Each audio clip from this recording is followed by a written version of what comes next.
Continuing in the chapter of sexual reproduction in flowering plants, in the third lecture today, we are going to discuss about pollination and double fertilization. NCERT यहाँ start करती है ऐसे कि preceding section में पहले आपने पढ़ा है कि मेल और फीमेल गैमीट्स जो हैं पोलन ग्रेन और एम्ब्रियो सैक के अंदर कंटेन्ड होते हैं, और हमने ये बात करी थी कि इसी वजह से इसको पोलन ग्रेन को मेल गैमीटोफाइट और फीमेल गैमीटोफाइट को एम्ब्रियो सैक भी कहा जाता है। फिर एक बहुत इम्पॉर्टेंट स्टेटमेंट ये आपको याद रखनी है हमेशा, ये एक फैक्चुअल स्टेटमेंट है, ये फैक्ट है एक, कि दोनों के दोनों गैमीट जो हैं ये नॉन मोटाइल होते हैं और इसीलिए मेल गैमीट को फीमेल गैमीट के पास लेकर के आना पड़ेगा कि as both types of gametes are non motile they have to be brought together for fertilisation to occur. ये होता कैसे है? तो इसके लिए एक मैकेनिज़्म डेवलप करा है मदर नेचर ने, क्या, जिसको हम लोग पॉलिनेशन कहते हैं। पॉलिनेशन क्या है? Pollination is the transfer of pollen grains to the stigma of a pistil, कि पोलन ग्रेन का पिस्टिल के स्टिग्मा पे आ जाना इज़ कॉल्ड एज पोलिनेशन। अब ये पोलिनेशन कहो या पॉलिनेशन करो, ये आप कहो, आपके ऊपर है। ये यहाँ पे बात आती है कि पॉलिनेशन के अंदर हमें पढ़ना क्या क्या है। तो हमें पहला पढ़ना है क्या पे कि पॉलिनेशन के टाइप्स कितने हैं, और दूसरी बात की पॉलिनेशन के एजेंट्स वगैरह वगैरह, out breeding devices, pollen pistil interaction, ये सब टॉपिक इस टॉपिक के अंदर आएंगे।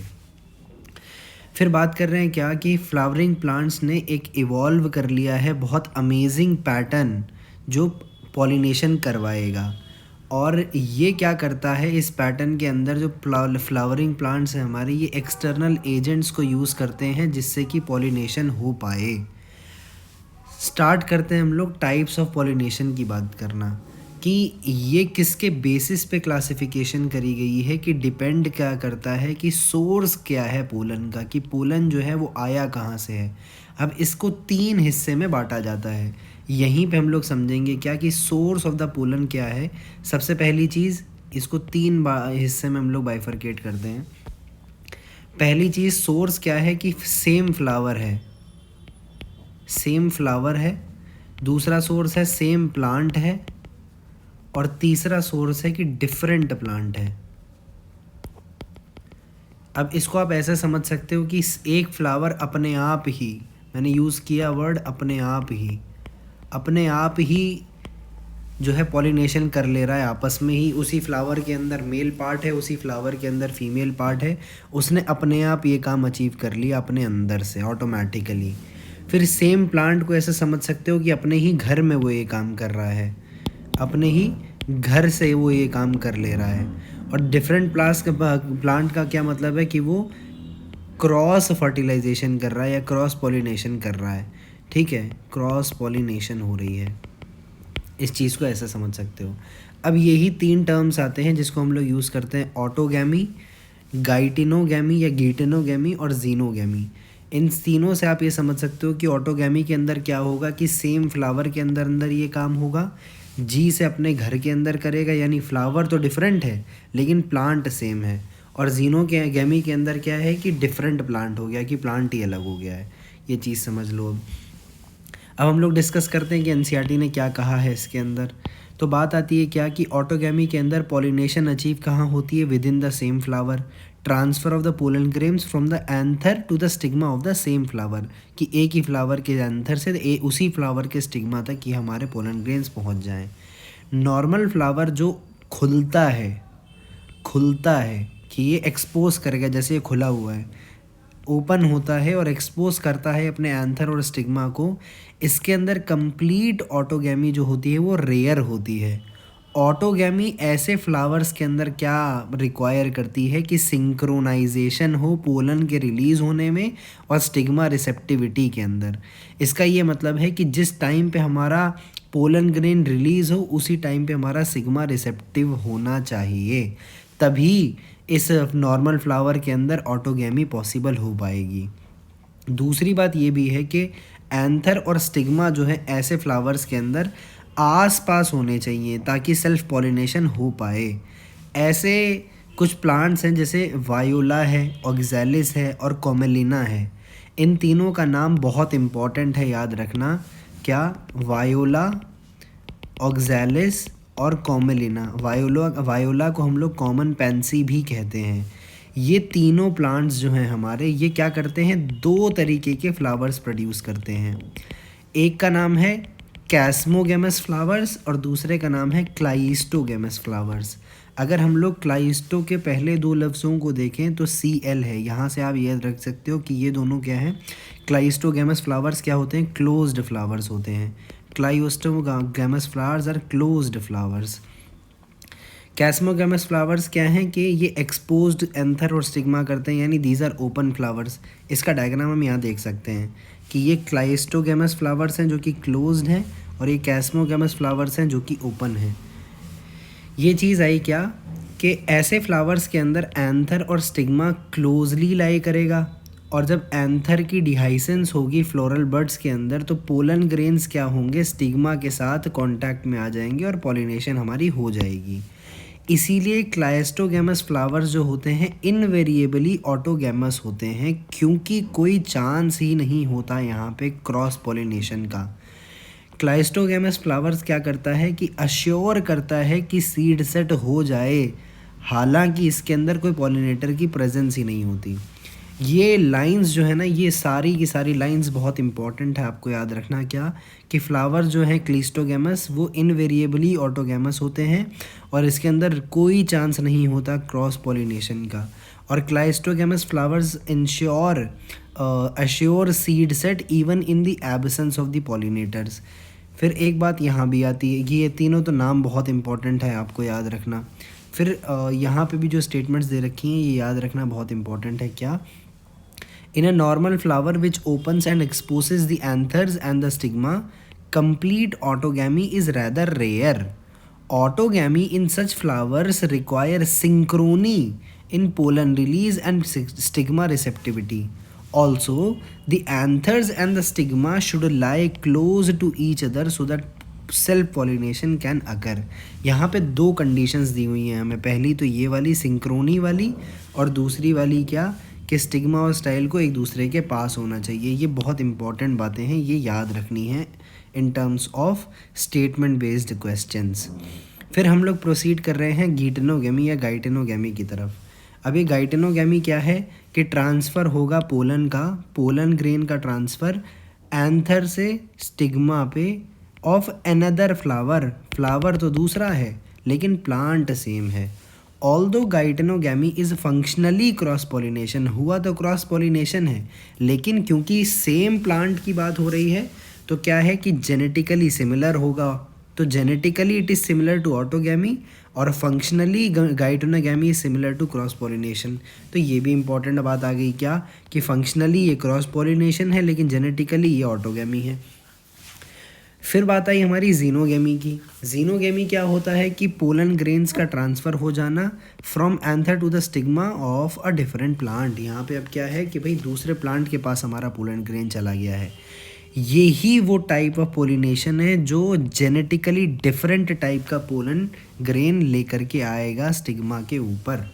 ये ओनली वाली बात आ गई, only type, this is the only type of pollination which during pollination brings genetically different type of pollen grains to the stigma. ये बहुत इंपॉर्टेंट हो गया, ये स्टेटमेंट बेस्ड क्वेश्चंस के अंदर सारी बातें आ सकती हैं हमारी। अब यहाँ हम लोग देख लेते हैं क्या क्या दे रखा है कि ये सेल्फ पॉलिनेटेड फ्लावर दे रखा है हमें, ये सेल्फ पॉलिनेटेड फ्लावर है एक। फिर एक क्रॉस पॉलिनेटेड फ्लावर का एग्जांपल दे रखा है हमें, यहाँ पे हमें इस पर एक पॉलिनेटर भी देखने को मिल रहा है, मधुमक्खी पड़ी हुई है, हनी भी। फिर हमें क्लिस्टोगेमस फ्लावर्स और कैस्मोगेमस फ्लावर्स दिखा रखे हैं। ये कहाँ पे देखने को मिलते हैं हमें, VOC के अंदर, वायोला, ऑक्सैलिस और कॉमेलिना। वायोला का दूसरा नाम था हमारा कॉमन पैंसी। इन तीनों में हमें देखने को मिलता है। फिर बात आती है हमारी कि हमने टाइप्स ऑफ पॉलिनेशन पढ़ लिया, अब हम लोग पढ़ रहे हैं agents of pollination. What are the agents of pollination, what are the agents of pollination. तो एजेंट्स ऑफ पॉलिनेशन हमारे दो हैं, एक है एबायोटिक, एक है बायोटिक। एबायोटिक के अंदर फर्दर दो हैं, विंड और वाटर। अब इस चीज़ को समझ लो कि सबसे ज़्यादा जो होती है पॉलिनेशन वो बायोटिक एजेंट्स के थ्रू होती है, और एबायोटिक एजेंट्स के अंदर भी विंड से ज़्यादा होती है, सबसे रेयरली पानी है। तो ये ऑर्डर ऑफ सीक्वेंस है क्या कि मेजॉरिटी बायोटिक है, उसके बाद विंड और उसके बाद वाटर। ये चीज़ बात आई। कि प्लांट क्या करता है, यूज़ करते हैं दो एबायोटिक यानी विंड और वाटर और एक बायोटिक कंपोनेंट यानी animal to achieve pollination. Majority of the plants use biotic agents for pollination. सिर्फ एक small proportion of the plants जो है वो एबायोटिक एजेंट्स को यूज़ करेगी। मेजॉरिटी बायोटिक एजेंट्स को और ओनली अ स्मॉल प्रोपोर्शन जो है वो बायोटिक एजेंट्स एबायोटिक एजेंट्स को यूज़ करेगी। पोलन ग्रेन्स जो कि कंटैक्ट में आ रहे हैं स्टिग्मा के साथ, वो एक चांस फैक्टर होता है किसमें, एबायोटिक इसके अंदर। विंड और वाटर पॉलिनेशन यानी एबायोटिक पॉलिनेशन के अंदर पोलन ग्रेन्स का कांटेक्ट में आ जाना एक चांस फैक्टर होता है। इसको कंपनसेट करने के लिए जो associated loss of pollen grain है, इसको कंपनसेट करने के लिए जो फ्लावर्स होते हैं वो enormous amount of pollen grain को प्रोड्यूस करते हैं। जब हम लोग इसको कंपेयर करें कि नंबर ऑफ ओव्यूल्स कितना अवेलेबल है पॉलिनेशन के लिए, ये बहुत इम्पॉर्टेंट सिग्निफिकेंट फीचर है किसका, हमारे एबायोटिक वाले का। क्या कि because the pollen grains coming in contact with the stigma is a chance factor in both wind and water pollination, to compensate for this uncertainty and associated loss of pollen grain, the flowers produce enormous amount of pollen grains when compared to the number of ovules available for pollination। ये statement याद होनी चाहिए, ये बहुत important statement है और इसको समझना ईजी है, याद रखना थोड़ा इम्पॉर्टेंट है इसको, कि पोलन ग्रेन जो कि कांटेक्ट में आया है वो चांस फैक्टर है विंड और वाटर में यानी एबायोटिक वालों में। तो इसको कंपनसेट करने के लिए क्या किया, प्लांट ने अडेप्टेशन करी कि जो पोलन ग्रेन का नंबर है उसको ओव्यूल के नंबर से कई गुना ज़्यादा बना दिया। अब विंड और वाटर पॉलिनेशन की हम लोग बात कर रहे हैं। सबसे पहले विंड पॉलिनेशन की बात करेंगे, फिर वाटर पॉलिनेशन की बात करेंगे। विंड पॉलिनेशन की बात आई कि pollination by wind is more common, ये हमने पहले भी पढ़ लिया था क्या, कि wind pollination is more common than water pollination among the abiotic pollinators. Wind pollination के अंदर क्या होगा कि पोलन ग्रेन्स हमारे लाइट होने चाहिए, ये बहुत इंपॉर्टेंट है। ये features of the pollen grain in the wind pollination and water pollination आपको याद होना चाहिए। ये विंड पॉलिनेशन के अंदर पोलन ग्रेन्स लाइट होंगे, नॉन स्टिकी होंगे, और ये फीचर्स किसके साथ साथ रिजेंबल कर रहे हैं कि भाई ये ऑब्वियसली इसका मीडियम ऑफ ट्रांसपोर्ट जब विंड है तो विंड में ये उड़ के जा पाए, उसी लिए ये हल्का भी होना चाहिए और चिपचिपा नहीं होना चाहिए।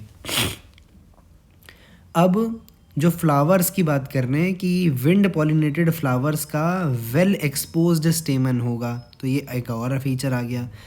फिर उसके बाद आए क्या कि वेल एक्सपोज स्टेमन किस लिए होना चाहिए, ताकि पोलन ग्रेन जो है ईजिली डिस्पर्स कर पाएँ विंड करंट्स में। और स्टिग्मा कैसा होना चाहिए, लार्ज और ऑफन फेदरी स्टिग्मा होगा, ये भी एक और फीचर हो गया। अब ये किस लिए होना चाहिए, ताकि ईजिली ट्रैप कर पाए एयरबॉर्न पोलन ग्रेन्स को।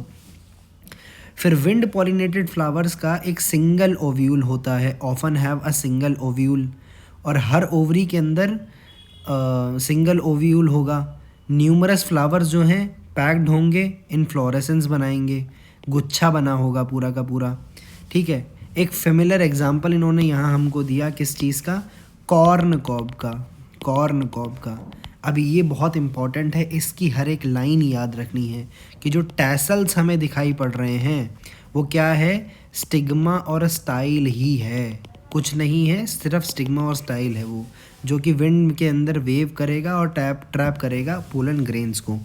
और wind pollination is quite common in grasses, grasses के अंदर विंड पॉलिनेशन बहुत कॉमन होती है। अब इसको समराइज़ करें हम लोग, हमने क्या पढ़ा इस किसके अंदर कि विंड पॉलिनेशन मोर कॉमन होती है एबायोटिक वालों में, यानी wind is more common than water pollination. Wind pollination के फीचर्स क्या क्या हैं कि पोलन ग्रेन लाइट और नॉन स्टिकी होंगे, इसके स्टेमन्स जो होंगे वेल एक्सपोज्ड होंगे, और इसका स्टिग्मा कैसा होगा, लार्ज होगा और ऑफन फेदरी, यानी ऐसा कुछ तरीके से दिखेगा हम लोग को। फिर क्या नाम है कि जो ओवरी है उसके अंदर सिंगल ओव्यूल होगा और न्यूमरस फ्लावर्स होंगे पैक्ड एक इन्फ्लोरेसेंस की फॉर्म में। एग्जाम्पल की बात करें हम लोग तो कॉर्न कॉब का एग्जाम्पल है, यहाँ पे जो टैसल्स हम लोग को कॉर्न कॉब में दिखते हैं वो क्या है, स्टिग्मा और स्टाइल ही है। और विंड पॉलिनेशन जो है क्वाइट कॉमन इन ग्रासेस होती है। ये था हमारा विंड पॉलिनेशन के बारे में सारी बात। ये विंड पॉलिनेटेड प्लांट ही है जिसके बारे में हमें दिखाया हुआ है। कॉम्पैक्ट इन्फ्लोरेसेंस होगी, वेल एक्सपोज्ड स्टेमन्स होंगे। फिर आगे चले, वाटर पॉलिनेशन की बात कर रहे हैं हम लोग। वाटर पॉलिनेशन जो है हमने पहले भी बात करी, ये क्वाइट रेयर है और ये क्या है, लिमिटेड है टू अबाउट 30 जनरा, जो कि मोस्टली मोनोकॉट्स हैं। यहाँ पे ये सब लाइंस आपको याद रखनी बहुत इंपॉर्टेंट है। नीट में कई बार इस सब से सवाल पूछा गया है और इस सब के अंदर वर्ड्स चेंज कर देते हैं कि पॉलिनेशन बाय वाटर को विंड बना दिया या इसको क्वाइट कॉमन कर दिया रेयर की जगह, या फिर मोनोकॉट को हटा के डाइकॉट लिख दिया, 30 की जगह 50 कर दिया, कुछ भी इस तरीके से खेल खेला जा सकता है। तो आपको ये स्टेटमेंट्स याद रखनी है that pollination by water is quite rare in flowering plants यानी angiosperms and is limited to only 30 genera, जो कि मोस्टली मोनोकॉट्स होते हैं। अब इसके अगेंस्ट आप एक बात याद करो कि भाई हमने यहाँ बात करी ये फ्लावरिंग प्लांट्स की यानी एंजियोस्पर्म्स की, और ये क्या कह रहा है, as against this you would recall that water is a regular mode of transport for the male gametes among the lower plant group such as algae, bryophyte and pteridophyte. ये बिलीव किया जाता है कि particularly for some bryophytes and pteridophytes, bryo और pteridophytes के लिए ये believe किया जाता है कि इनकी डिस्ट्रीब्यूशन जो है वो लिमिटेड है। किस वजह से, because of their need for water to transport the male gamete and fertilisation. इसकी वजह से इनकी क्या जो डिस्ट्रीब्यूशन है वो सिर्फ लिमिटेड है। ये बहुत इंपॉर्टेंट चीज़ आ गई हमारी। फिर हम लोग बात करें कि वाटर पॉलिनेटेड प्लांट्स के बारे में। वाटर पॉलिनेटेड प्लांट्स के अंदर हमारे एग्जांपल आते हैं कुछ, पहले तो फ्रेश वाटर वालों के। फ्रेश वाटर वाले में आता है वेलिस्नेरिया और हाइड्रिला, और फिर आता है हमारे मरीन सी ग्रासेस के बारे में। ये इम्पॉर्टेंट है कि ये फ्रेश वाटर के अंदर हम लोगों ने प्लांट्स का जिक्र किया है और मरीन के अंदर सी ग्रासेस का जिक्र किया है। फ्रेश वाटर के जो प्लांट्स हैं हमारे वो क्या हैं, वेलिस्नेरिया और हाइड्रिला, और सी ग्रासेस का एग्जांपल है हमारे पास जोस्टेरा। ये नाम बहुत इंपॉर्टेंट है, एग्जांपल हर चीज़ का इम्पॉर्टेंट है। फिर बात आती है क्या, एक बहुत बहुत बहुत इंपॉर्टेंट बात हमारी, ये चीज़ आप कुछ भी कर लेना पर इसे मत भूलना, क्या कि in a majority of the aquatic plants, जैसे कि वाटर हायासिंथ और वाटर लिली, इसके नाम से आपको लग रहा होगा कि वाटर पॉलिनेशन होगी इसके अंदर, लेकिन यहाँ पे खेल क्या है कि majority of the aquatic plant जैसे कि वाटर हायासिंथ और वाटर लिली, फ्लावर्स क्या करेगा, एमर्ज करेगा अबव द वाटर के वाटर सरफेस से, और पॉलिनेशन कैसे होएगी, इंसेक्ट से या विंड से, जैसे कि most of the land plants में होती है। ये बहुत इंपॉर्टेंट स्टेटमेंट आपकी बन जाती है इस हिसाब से, क्या कि जो पॉलिनेशन है इसकी ये इंसेक्ट या विंड से होगी। किसके केस में, वाटर और वाटर हायासिंथ और वाटर लिली के केस में, और majority of the aquatic plants के केस में भी यही होता है। Majority of the aquatic plants के अंदर पॉलिनेशन कैसे है, बाय इंसेक्ट है या बाय विंड है। ये बहुत इंपॉर्टेंट है, याद रखना। एक्वेटिक सोच के सब लोग यही बोलते हैं कि वाटर पॉलिनेशन होगी, लेकिन ऐसा नहीं है। वाटर हायासिंथ और वाटर लिली के अंदर जो है इंसेक्ट या विंड से पॉलिनेशन होती है।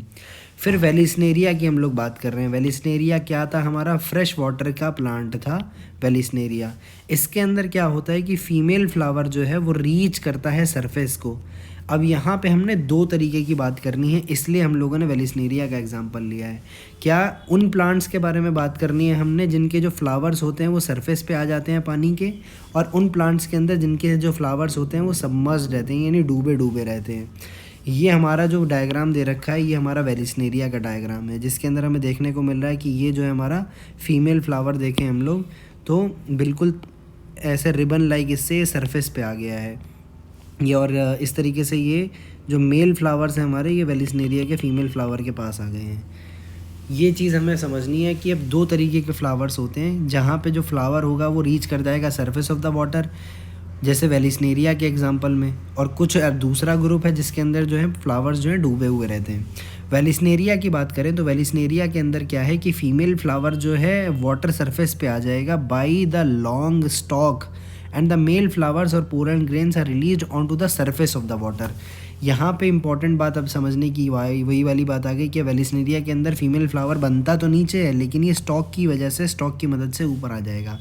लेकिन जो मेल फ्लावर है पोलन ग्रेन है उनको रिलीज़ ही कहाँ किया जाएगा, सरफेस ऑफ द वाटर पे। और इनको पैसिवली हम लोग जो है क्या करेंगे, वाटर करंट से ट्रांसपोर्ट करेंगे। और कुछ जो होंगे इनमें से इवेंचुअली ये फीमेल फ्लावर्स के पास पहुंच जाएंगे और स्टिग्मा पे पहुंच जाएंगे, तो फिर ये फर्टिलाइजेशन कॉज कर देंगे। बाकी का जो सेकंड ग्रुप ऑफ प्लांट्स है इसके अंदर जो वाटर पॉलिनेटेड है, जैसे कि सी ग्रासेस हो गए एग्जांपल हमारा, सी ग्रासेस यानी जोस्टेरा की बात हो रही है अब इसमें, कि फीमेल फ्लावर जो होगा वो सबमर्ज रहेगा पानी के अंदर। सी ग्रासेस के अंदर female flowers remain submerged in water. और पोलन ग्रेन्स रिलीज कहाँ पे होंगे, pollen grains are released inside the water. और पोलन ग्रेन ऐसी स्पीशीज़ के अंदर, in many such species are long होगा, रिबन लाइक होगा और पैसिवली ही इनसाइड द वाटर कैरी किया जाएगा। और इनमें से कुछ जो है स्टिग्मा पे पहुंच जाएंगे और पोलिनेशन को अचीव कर देंगे। Most of the water pollinated species के अंदर पोलन ग्रेन्स को प्रोटेक्ट किया जाता है भीगने से बाय अ म्यूसिलेजिनस कवरिंग। ये कॉमन बात हो गई, चाहे वो फ्रेश वाटर का हो चाहे वो मरीन हो, कि most of the water pollinated species के अंदर पोलन ग्रेन्स को प्रोटेक्ट किया जाता है कि वो भीग ना जाए बाय अ म्यूसिलेजिनस कवरिंग। ये इंपॉर्टेंट चीज़ हो गई। यहाँ पे इस पैराग्राफ को अगर हम लोग कंक्लूड करें, वाटर पॉलिनेशन की हमने बात करी थी सबसे पहले क्या, कि ये क्वाइट रेयर है, 30 जनरा के अंदर है और मोनोकॉट्स जो कि मोस्टली हैं। फिर बात करें हम लोग कि वाटर जो है रेगुलर मोड ऑफ ट्रांसपोर्ट है ब्रायो और टेरिडोफाइट्स के अंदर, और इसी वजह से इनकी जो डिस्ट्रीब्यूशन है वो लिमिटेड है। फिर एक बहुत इंपॉर्टेंट चीज़ की हमने बात करी क्या, कि फ्रेश वाटर के अंदर 2 एग्जांपल्स वेरिसलेनिया और हाइड्रिला, और मरीन सी ग्रास के अंदर हमने जोस्टेरा की बात करी। फिर एक इंपॉर्टेंट बात करी कि majority of the aquatic plants जो हैं तो ये एक्वेटिक, जैसे कि वाटर हायासिंथ या वाटर लिली, लेकिन इनके अंदर जो पॉलिनेशन हो रही है वो इंसेक्ट या विंड से हो रही है। फिर वेलिस्नेरिया के अंदर हमने बात करी कि वेलिस्नेरिया के अंदर जो फ्लावर्स हैं वो क्या करेंगे, सरफेस पे आ जाएंगे और पोलन ग्रेन्स भी सरफेस पे ही रिलीज़ करे जाएंगे, सरफेस पे रिलीज़ होंगे और ये पैसिवली जो है वाटर करंट से जाके फर्टिलाइजेशन करवाएंगे। और अनदर ग्रुप यानी सी ग्रास की जब हम लोग बात कर रहे हैं, इसके अंदर क्या है, फीमेल फ्लावर्स और मेल फ्लावर्स क्या रहेंगे, सबमर्ज्ड रहेंगे पानी के अंदर, और पोलन ग्रेन्स को भी पानी के अंदर ही रिलीज़ किया जाएगा। और इनके अंदर फीचर्स की भी बात करी कि इसका जो है long ribbon like pollen grains होगा। Pollen grain in many such species are long ribbon like and they are carried passively inside the water.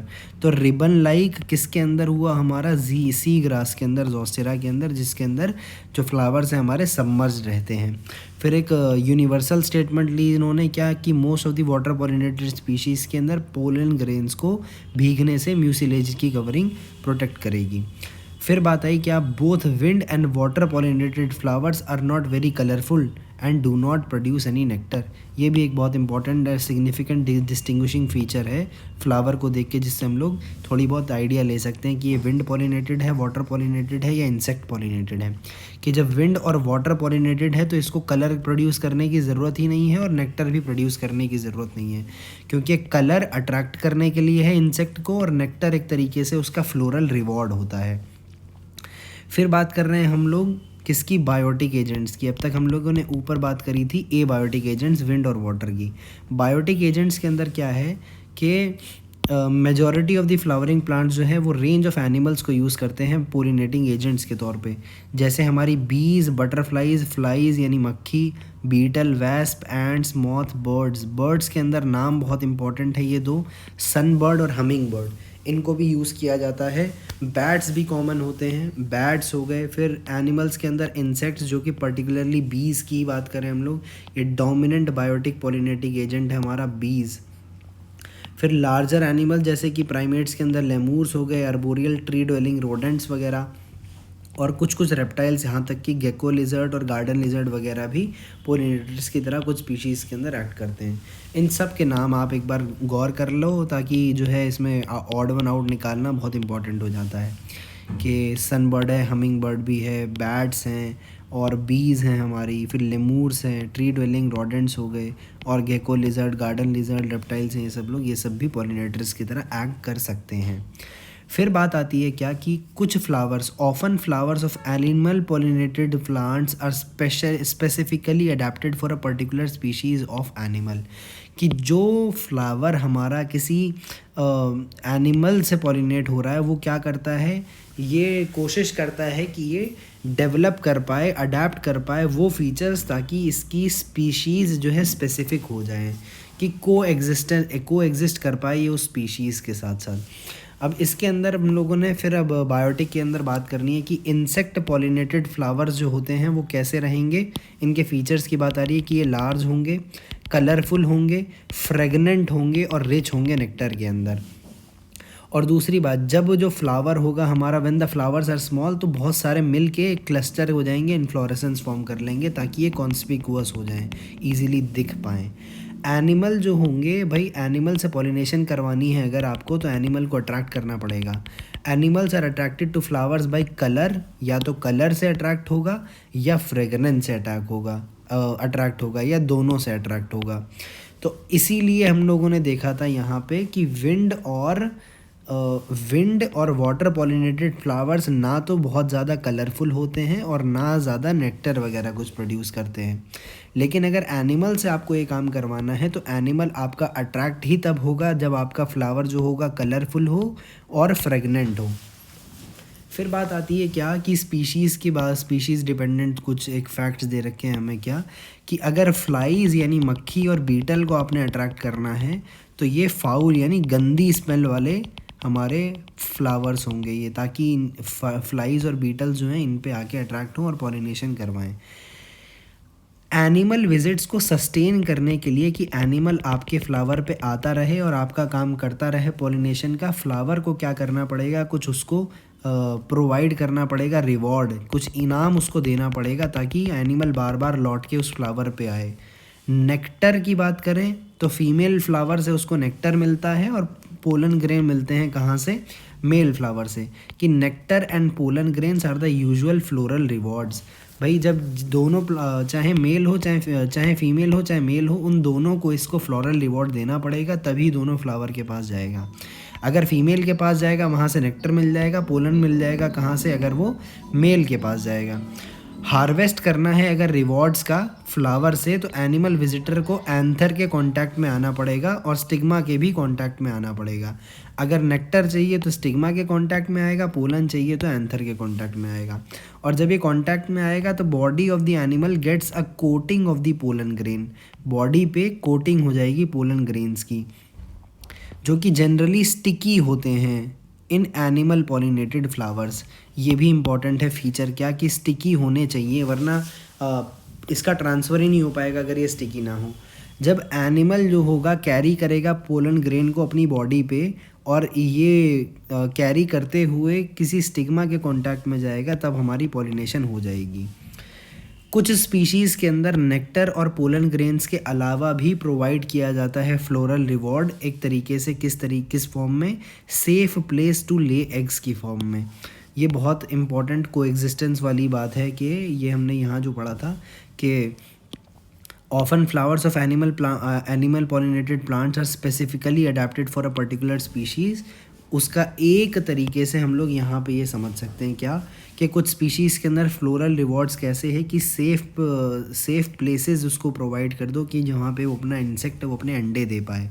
इसका एक बेस्ट एग्जांपल है हमारा अमॉर्फोफैलस फ्लावर का। ये 6 फीट हाइट में होता है, टॉलेस्ट फ्लावर है। और सिमिलरली एक रिलेशनशिप हमारी एग्जिस्ट करती है दूसरी, किसके अंदर, युक्का प्लांट और मॉथ के बीच में। मॉथ कौन सा होता है यहाँ, प्रोन्यूबा मॉथ होता है। प्रोन्यूबा मॉथ और युक्का प्लांट के बीच में ये रिलेशनशिप एग्जिस्ट करती है कि दोनों के दोनों can not complete their life cycles without each other, यानी एक दूसरे पे डिपेंडेंट है। और मॉथ का क्या काम है कि वो अंडे को डिपॉजिट करता है लॉक्यूल में, लॉक्यूल वही थी empty space of the ovary, और फ्लावर को क्या हो जाती है, इंटेंट पॉलिनेशन हो जाती है। लार्वा जो है मॉथ के वो अंडों से बाहर आ जाते हैं जैसे जैसे सीड्स जो है स्टार्ट करता है डेवलप करना। ये चीज़ हो गई हमारी सारी की सारी। फिर बात कर रहे हैं हम लोग कि एनसीईआरटी हमसे यहाँ क्या कहती है कि भाई आप जो है कुछ ना कुछ फ्लावर्स को ऑब्ज़र्व करो, जैसे इन सब को, और इनके जो है क्या नाम है, आप विज़िट करो पेड़ों को कि भाई इनके अंदर कौन आता है कौन नहीं आता फ्लावर वगैरह लेने के लिए। मेन एक इम्पॉर्टेंट कुछ बात इस पैराग्राफ के अंदर ये है कि फ्लोरल विजिटर्स को हम लोग पोलन या नेक्टर रॉबर भी कह सकते हैं अगर वो कंज्यूम कर जाए पोलन या नेक्टर बिना पॉलिनेशन करवाए। ये इंपॉर्टेंट लाइन है बस इस पैराग्राफ के अंदर। क्या कि हमने बात करी थी कि पोलन ग्रेन जो है एक वो है फ्लोरल रिवॉर्ड है और नेक्टर भी एक फ्लोरल रिवॉर्ड है। पोलन ग्रेन मेल फ्लावर से मिलेगा और नेक्टर जो है फीमेल से मिलेगा, और अगर इन दोनों को चुरा के कोई इंसेक्ट भाग जाए बिना पॉलिनेशन करवाए उसको हम लोग पोलन या नेक्टर रॉबर कहेंगे। फिर बात आती है हमारी आउट ब्रीडिंग डिवाइसेस की। Majority of the flowering plant जो है प्रोड्यूस करते हैं हर्माफ्रोडाइट यानी bisexual flowers.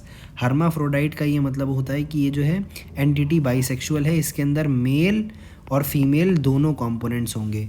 Majority of the flowering plants के अंदर जो फ्लावर्स होंगे वो इस तरीके के होंगे कि उसके अंदर मेल और फीमेल दोनों पार्ट्स प्रेजेंट होंगे। लेकिन यहाँ दिक्कत क्या होती है कि कंटिन्यूड सेल्फ पॉलिनेशन जो है रिजल्ट कर जाता है इनब्रीडिंग डिप्रेशन के अंदर। Continued self pollination results in inbreeding depression, ये चीज़ इंपॉर्टेंट है। Continued self pollination results in inbreeding depression. फिर फ्लावरिंग प्लांट्स ने क्या किया है, डेवलप किया है कई सारे डिवाइसेस को ताकि जिससे डिस्करेज किया जा सके सेल्फ पॉलिनेशन को और एनकरेज किया जा सके क्रॉस पॉलिनेशन को। यहाँ पे 2-3 बातें हमें करनी है। सारा आउट ब्रीडिंग डिवाइसेस का नाम से ही हमें पता चल रहा है कि बाहर ब्रीडिंग करो, बाहर ब्रीडिंग करो, बाहर ब्रीडिंग करो, कि सेल्फ पॉलिनेशन मत करो, क्रॉस पॉलिनेशन को प्रमोट करो। डिस्करेज करो सेल्फ पॉलिनेशन को और एनकरेज करो हमारी क्रॉस पॉलिनेशन को। ये ही है हमारे आउट यानी बाहर ब्रीड करने वाले डिवाइसेस। अब इन डिवाइसेस के अंदर मेन क्या क्या हैं? सबसे पहले एनसीईआरटी क्या कहती है, इन सम स्पीशीज़ पोलन का रिलीज़ होना और स्टिग्मा का रिसेप्टिव होना ये सिंक्रनाइज्ड नहीं होता। तो चाहे ये बाइसेक्सुअल फ्लावर है, इसमें मेल और फीमेल कंपोनेंट एक साथ प्रेजेंट है, लेकिन जब तक ये रिसेप्टिविटी इनकी सिंक्रनाइज नहीं है और पोलन रिलीज्ड सिंक्रनाइज नहीं है, तो या तो पोलन को आप वो कर लो पहले छोड़ दो, या स्टिग्मा जो है आप वो कर लो बाद में बना लो, मतलब इनकी सिंक्रनाइजेशन जो है वो आप ख़राब कर दो। तो क्या होगा इससे कि सेम प्लांट का या सेम फ्लावर का मेल और फीमेल कंपोनेंट एक जगह है भी तो भी वो क्या कर पाएगा, पॉलिनेशन जो है सेल्फ पॉलिनेशन नहीं हो पाएगी, क्योंकि आपने सिंक्रनाइजेशन जो थी, सिंक्रोनी जो थी वो ख़राब कर दी है। ये पहला आउटब्रीडिंग डिवाइस हो गया। दूसरी स्पीशीज़ के अंदर क्या होता है कि एंथर और स्टिग्मा को अलग अलग जगह पे प्लेस कर दो ताकि जो पोलन ग्रेन है वो कांटेक्ट में ना आ पाए स्टिग्मा के सेम फ्लावर के अंदर। ये वाली चीज़ क्या बात हुई कि बोथ दीज, ये इंपॉर्टेंट लाइन्स है, both these devices prevent autogamy. ये बहुत इंपॉर्टेंट है, नीट बहुत पूछता है इस सब चीज़ को कि कौन कौन से डिवाइसेस ऑटोगैमी को प्रिवेंट करते हैं और गाइटेनोगैमी को कौन प्रिवेंट करता है और जीनोगैमी को कौन प्रिवेंट करता है, इस तरीके से। तो आपको ये सब समझ के और याद करना बहुत ज़रूरी है, समझना बहुत ज़रूरी है इस सब चीज़ को। तो ऑटोगैमी को प्रिवेंट करने वाले हमने 2 फैक्टर्स देखे। क्या क्या फैक्टर? सबसे पहला कि सिंक्रोनी मिटा दो, या दूसरा जो है पोजीशन, डिफरेंट पोजीशन रख दो। ये क्या है, ऑटोगैमी के लिए हो गया। प्रिवेंट करनी है ऑटोगैमी तो आपको सिंक्रोनी हटानी पड़ेगी और पोजीशन अलग करनी पड़ेगी। तीसरे डिवाइस के बारे में एनसीईआरटी क्या कहती है, ये इनब्रीडिंग को प्रिवेंट करने के लिए क्या है, सेल्फ इनकम्पैटिबिलिटी। एक जेनेटिक मैकेनिज्म है और प्रिवेंट करता है सेल्फ पॉलिनेशन, चाहे वो सेम फ्लावर का हो और other flowers of the same plant हो, मतलब चाहे ऑटोगैमी हो चाहे गाइटेनोगैमी हो, ये दोनों को प्रिवेंट करेगा। क्या? सेल्फ इनकम्पैटिबिलिटी हमारी दोनों चीज़ों का सल्यूशन है। सेल्फ इनकम्पैटिबिलिटी हमारा सेम फ्लावर वाले को भी रोक देगी और अदर फ्लावर्स को भी रोक देगी, लेकिन सेम प्लांट वाले को। तो जो गाइटेनोगैमी वाली बात है इसका सल्यूशन क्या है, सेल्फ इनकम्पैटिबिलिटी। गाइटेनोगैमी का सल्यूशन हमारा सेल्फ इनकम्पैटिबिलिटी है। ऑटोगैमी का सल्यूशन क्या है, अलग अलग पोजीशन पे रख देना और सिंक्रनाइज कर देना, ना सिंक्रनाइज ना होने देना, सॉरी। फिर बात आती है आगे, हम लोग पढ़ें इसके अंदर क्या कि another device to prevent self pollination is the production of unisexual flowers if both male and female flowers are present on the same plant, जैसे कि कैस्टर और मेज़ के अंदर ये प्रिवेंट करता है ऑटोगैमी को, लेकिन गाइटेनोगैमी को प्रिवेंट नहीं करता। कुछ स्पीशीज़ के अंदर जैसे पपैया या पपाया, इसके अंदर क्या होगा, मेल और फीमेल फ्लावर्स जो हैं अलग अलग प्लांट्स पे प्रेजेंट होते हैं। ऐसे प्लांट्स के अंदर क्या होगा कि या तो प्लांट जो होता है मेल होता है या फीमेल होता है। ये कंडीशन क्या प्रिवेंट करती है, बोथ ऑटोगैमी और गाइटेनोगैमी दोनों को प्रिवेंट कर देती है। अब फिर से इंपॉर्टेंस आ गई हमारी इस चीज़ की, क्या कि सेल्फ पॉलिनेशन को प्रिवेंट करने के लिए यूनिसेक्सुअल फ्लावर्स को प्रोड्यूस कर लो। यूनिसेक्सुअल फ्लावर्स को प्रोड्यूस कर लोगे आप, तो फिर वही बात है कि अगर यूनिसेक्सुअल फ्लावर्स हैं और यूनिसेक्सुअल प्लांट है, ये चीज़ समझना बहुत इंपॉर्टेंट है। ये चीज़ मैंने यहाँ लिखी है कि मोनोइशियस प्लांट यानी वो प्लांट जिसके अंदर मेल और फीमेल दोनों पार्ट्स हैं। ऐसे के अंदर बाइसेक्सुअल फ्लावर्स भी हो सकते हैं और यूनिसेक्सुअल फ्लावर्स भी हो सकते हैं। अगर तो बाइसेक्सुअल फ्लावर है तो भाई ये डिफ़िकल्ट है, ना इससे ऑटोगैमी रुके, ना इससे गाइटेनोगैमी रुके। लेकिन अगर यूनिसेक्सुअल फ्लावर है तो इससे पॉसिबल है कि ऑटोगैमी रुक जाए लेकिन गाइटेनोगैमी ना रुके। बाइसेक्सुअल फ्लावर में अगर आपको ऑटोगैमी रोकनी है तो आपको दो काम करने पड़ेंगे। पहला था सिंक्रोनी वाला और सिंक्रोनाइजेशन आप ख़राब कर दो। दूसरा क्या था, डिफरेंट पोजीशंस वाला, कि एंथर और स्टिग्मा की डिफरेंट पोजीशंस आपने चेंज कर दी। गाइटेनोगैमी फिर भी इसके अंदर पॉसिबल है।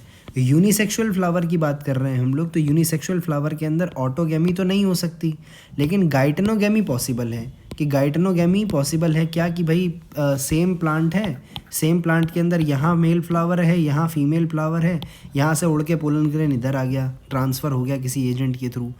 इसका एग्जांपल हमारा क्या है, कैस्टर और मेज़ का। कैस्टर और मेज़ के अंदर क्या है कि जो मेल और फीमेल फ्लावर्स हैं ये सेम प्लांट पे होते हैं। ऐसी कंडीशन में ऑटोगैमी तो रुक जाएगी लेकिन गाइटेनोगैमी नहीं रुकेगी। ये इंपॉर्टेंट हो गया, बहुत ज़्यादा याद करना।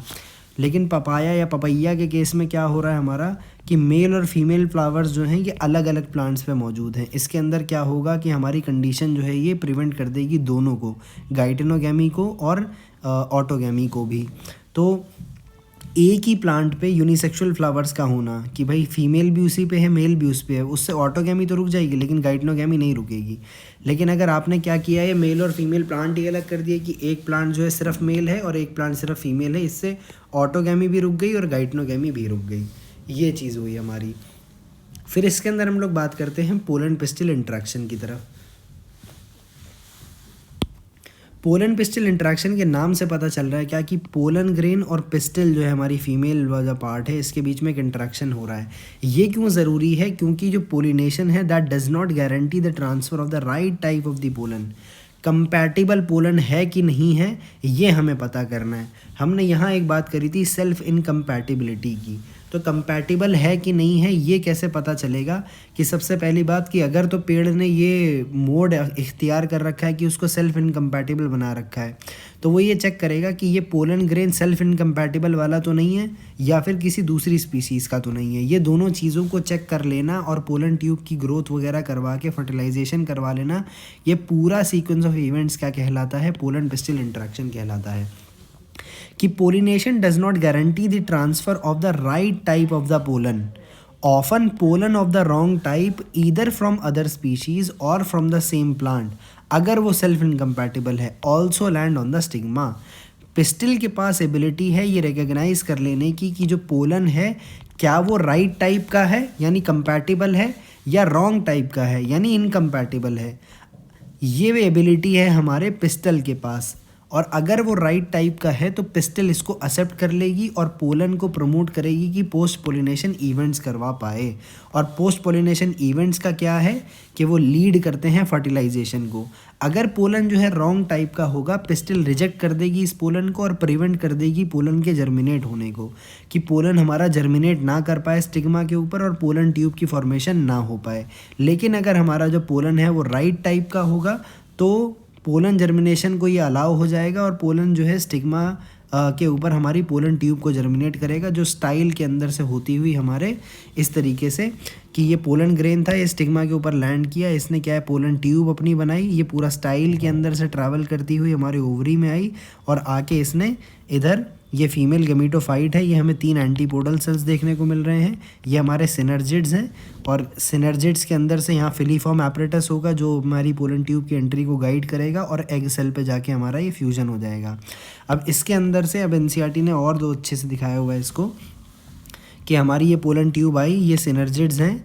इसके बाद इसके अंदर से क्या हुआ कि 2 मेल गैमीट जो थे दो मेल गैमीट आते हैं, एक मेल गैमीट इधर चला गया, एक मेल गैमीट इधर चला गया, इधर गया ये एग के साथ फ्यूज़ कर गया और दूसरा ये पोलर न्यूक्लियाई के साथ फ्यूज़ कर गया। पोलर न्यूक्लियाई दो थे, एन एन, और तीसरा male gamete n n n, इसकी प्लॉइडी 3n हो गई। और यहाँ पे हमने क्या बात करी, ये एग था, इसकी प्लॉइडी है n थी और मेल गैमीट की प्लॉइडी n थी, ये 2n हो गया। तो ये वाला हमारा क्या बन गया, जाइगोट बन गया, और ये प्राइमरी एंडोस्पर्म न्यूक्लियस बन गया। इसको हम लोगों ने कहा कि ये 3 की फ्यूजन हुई, तो हम लोगों ने इसको ट्रिपल फ्यूजन कहा, और इसको हम लोगों ने क्या बोला, फर्टिलाइजेशन बोला। तो 1 और 2 दो तरीके से फर्टिलाइजेशन हुई, तो हम लोगों ने इसका नाम क्या दिया, डबल फर्टिलाइजेशन। यहाँ पे भी हम लोग देख सकते हैं क्या, पोलन ट्यूब है ये हमारी, इसके अंदर 2 मेल गैमीट्स हैं, 1 2, और तीसरा वेजिटेटिव न्यूक्लियस भी है। यहाँ सिनर्जिड्स हैं, ये सिनर्जिड सेल है, इसका फिलीफॉर्म एपरेटस है जो पोलन की ट्यूब की एंट्री को गाइड कर रहा है। ये हमारा एग का न्यूक्लियस है, ऊपर ये हमारे पोलर न्यूक्लियाई पड़े हुए हैं। आगे बात करते हैं हम लोग, The ability of the pistil to recognize the pollen followed by its acceptance or rejection is the result of a continuous dialogue between the pollen grain and the pistil. This dialogue is mediated by chemical components of the pollen interacting with those of the pistol, कि pollen के अंदर से भी कुछ chemicals निकल रहे हैं और पिस्टल के अंदर से भी कुछ केमिकल्स निकल रहे हैं। ये आपस में कॉन्टीन्यूअस डायलॉग कर रहे हैं, जिससे जो है एक्सेप्टेंस या रिजेक्शन की बात होएगी। कौन, कि पिस्टल हमारे पोलन ग्रेन को एक्सेप्ट करता है या रिजेक्ट करता है।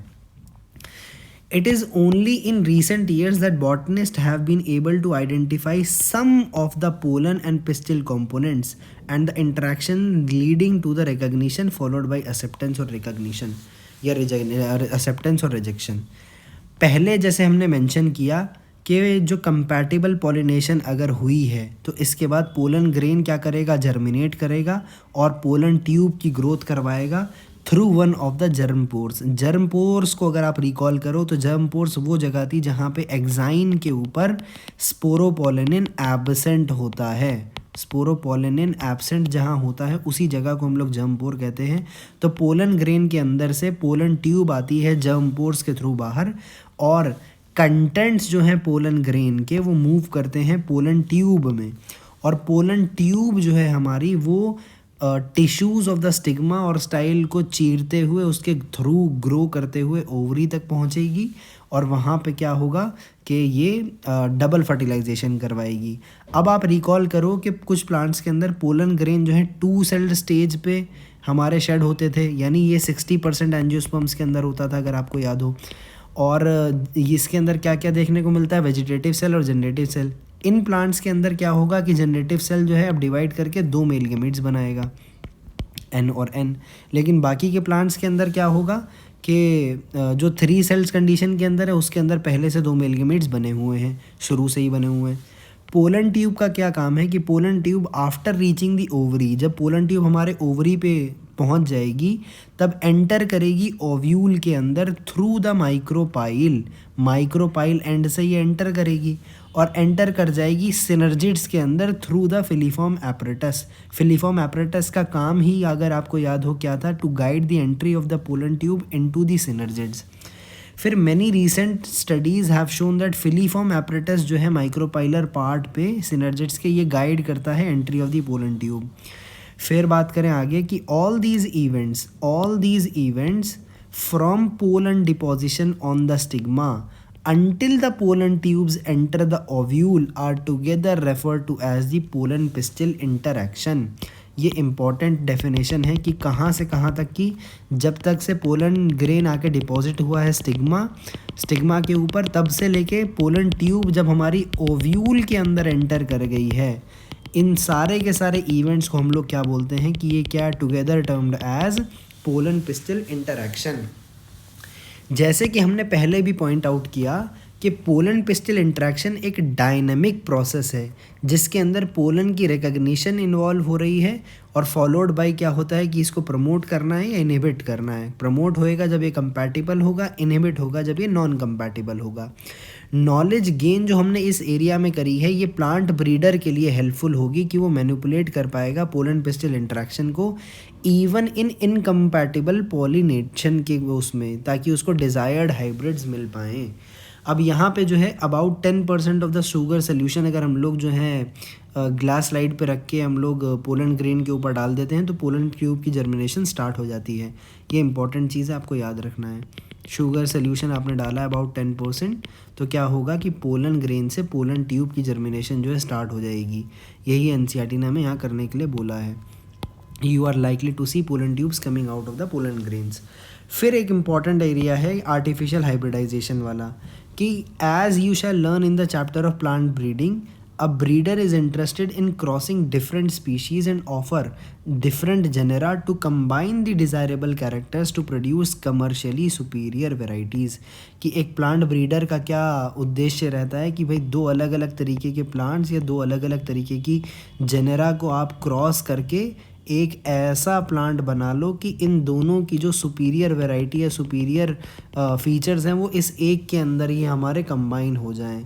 ऐसे हम लोगों ने शुगर केन का एग्जांपल हमारे पास है कि हमें नॉर्थ इंडियन शुगर को और साउथ इंडियन शुगर को हम लोगों ने क्रॉस करवा के एक वैरायटी बना ली है। इस तरीके से इस चैप्टर के अंदर काफ़ी चीज़ों का डिस्क्रिप्शन किया हुआ है।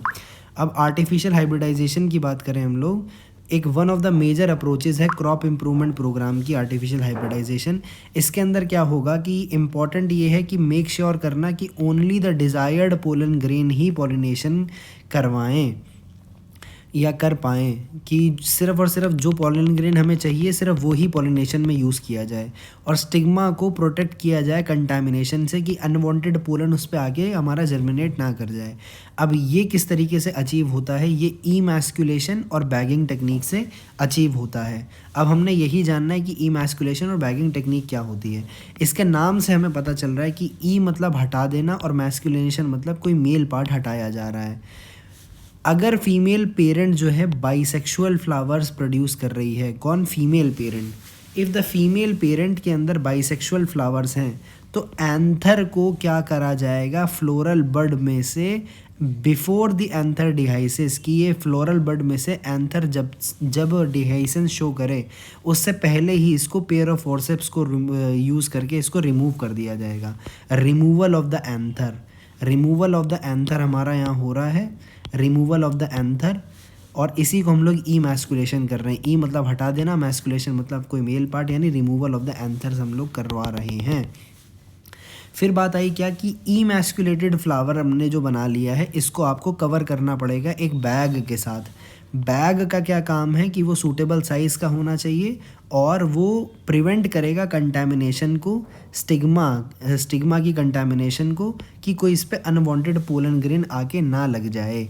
इसी काम को हम लोग कहते हैं कि बैगिंग कर दी, कि हमने उसके ऊपर एक तरीके से कवर चढ़ा दिया, पर्दा चढ़ा दिया, ढक दिया हमने फ्लावर को, तो हमने उसको बैग कर दिया, बैगिंग कर दी फ्लावर की। ईमैस्कुलेशन का क्या काम था कि फीमेल पेरेंट के अंदर बाइसेक्सुअल फ्लावर है अगर, तो हमें एंथर को हटा देना है ताकि उसका अपना एंथर इसको कंटामिनेट ना कर दे।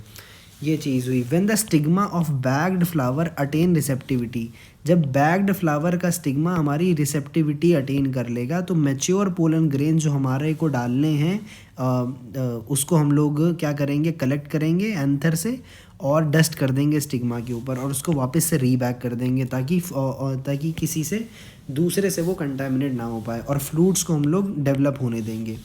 If the female parents produces unisexual flowers, अब यहाँ इंपॉर्टेंट बात यह है कि क्या आप इमैस्कुलेशन और बैगिंग में से किसी एक को छोड़ सकते हो? तो हाँ, हम लोग अगर यूनिसेक्सुअल फ्लावर, फीमेल पेरेंट जो है यूनिसेक्सुअल फ्लावर हमारा बना रहा है तो इमैस्कुलेशन की कोई ज़रूरत नहीं है। इमैस्कुलेशन का काम क्या था कि फीमेल पेरेंट जो है हमारा उसका जो अपना एंथर है उससे उसको बचाना। लेकिन अगर फीमेल पेरेंट जो है वो यूनिसेक्सुअल फ्लावर प्रोड्यूस कर रही है तो कोई ज़रूरत ही नहीं है कि उसकी इमैस्कुलेशन करी जाए। ऐसे फ्लावर्स को, द फीमेल फ्लोरल बर्ड्स को ऐसे हम लोग बस बैग कर देते हैं बिफोर दे ओपन, यानी स्टिग्मा रिसेप्टिविटी हो उससे पहले हम लोग इन फीमेल फ्लावर्स को बैग कर देते हैं। और जब स्टिग्मा रिसेप्टिव होगा तो पोलिनेशन करवाएंगे हमारे डिज़ायर्ड पोलन के साथ और उसको वापस रीबैक कर देंगे। This was all about pollination. Pollination के अंदर हम लोगों ने अगर समरी हम लोग पढ़ें तो क्या किया हम लोगों ने कि किसी भी तरीके से बस हम लोग अपना पोलन ग्रेन को हमारे स्टिग्मा पे ले आए, उसके अंदर से हमारी फर्टिलाइजेशन हो गई। फर्टिलाइजेशन की बात करें हम लोग की डबल फर्टिलाइजेशन। डबल फर्टिलाइजेशन क्या है, हमारा कैरेक्टरिस्टिक है, यूनिक फीचर है, सिर्फ और सिर्फ एंजियोस्पर्म्स के अंदर होता है double fertilisation. After entering one of the synergids, pollen tube क्या करेगी, रिलीज करेगी कितने मेल गैमीट्स, 2 मेल गैमीट्स। कहाँ पे, साइटोप्लाज्म ऑफ द सिनर्जिड के अंदर। ये बहुत इंपॉर्टेंट है, एक एक डिटेल को याद रखना, एनसीईआरटी की एक एक डिटेल को नीड पूछता है। सिनर्जिड्स के अंदर एंट्री लेने के बाद पोलन ट्यूब अपने 2 मेल गैमीट्स को साइटोप्लाज्म ऑफ द सिनर्जिड्स के अंदर रिलीज कर देगी।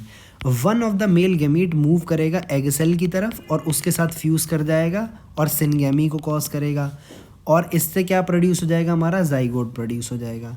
जो दूसरा मेल गैमीट है, द अदर मेल गैमीट, ये कहाँ मूव करेगा, 2 पोलर न्यूक्लियाई की तरफ मूव करेगा जो कि सेंट्रल सेल के अंदर प्रेजेंट है, और उनके साथ फ्यूज कर जाएगा, जिससे एक triploid primary endosperm nucleus PEN की डेवलपमेंट हो जाए।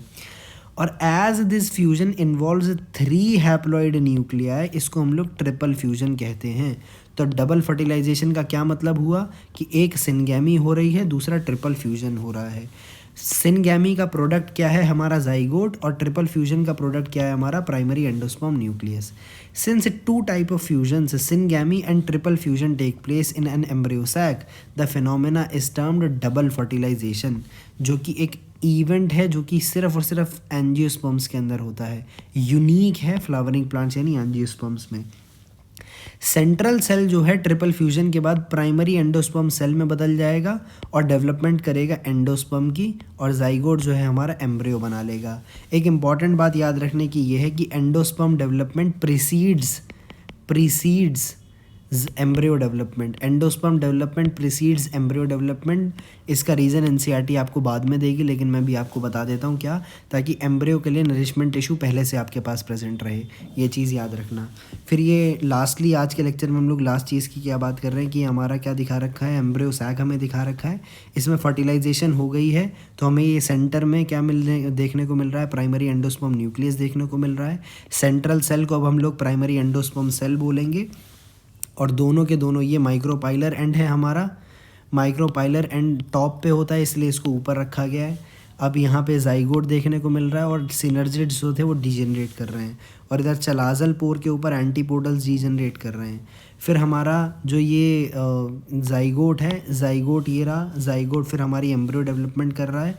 यहाँ पे हमें ग्लोब्यूलर एम्ब्रियो देखने को मिलेगा, फिर उसके बाद हार्ट शेप्ड एम्ब्रियो देखने को मिलेगा, फिर इसके अंदर क्या है, हमारे कॉटलेडन्स डेवलप हो जाएंगे, जो कि एक हमारा मैच्योर एम्ब्रियो में आ गया। अगर 2 कॉटलेडन्स हैं तो इसको डाइकॉट बोलेंगे, और 1 कॉटलेडन है और तो हमारा ये मोनोकॉट की तरफ हो जाएगा। This was all about today's lecture.